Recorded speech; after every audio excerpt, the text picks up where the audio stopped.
I'm now at the edge of my I-cord, and I'm gonna fasten the end of the I-cord to the beginning using a sewing needle.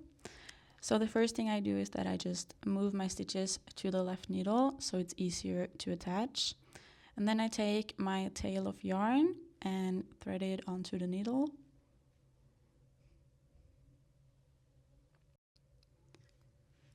And then the first thing I do is that I go through my first stitch purlwise, like this, and then I simply slip it off the needle so it's loose.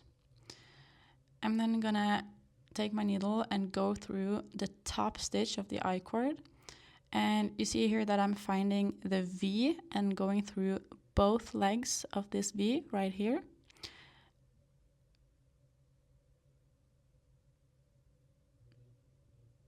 I'm then gonna tighten my yarn, and I'm actually gonna go through the stitch I just slipped off my needle again, like this. And I've now done a mattress stitch actually on the first stitch.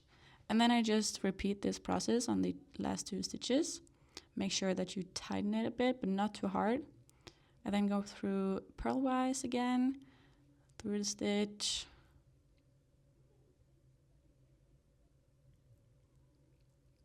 And then I tighten it and I find my, I slip it off first, and then I find the V on my I-cord beginning. And I'm gonna do the next V, the second stitch. And again, I go through both legs like this. Then I tighten it so it looks pretty. And then I'm gonna go down through the stitch I just slipped off my needle. Make sure to pull it tight, make it pretty. And then I'm just gonna repeat the process on the last stitch. Slip it off, go through the V on the last stitch, and then I tighten it one final time and I go through the stitch one last time.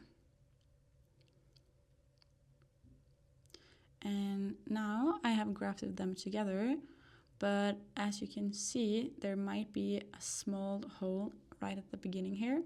So what I like to do is that when I'm fastening my yarn at the end, I just sew where this hole is. I just make it a bit tighter, just to make it pretty.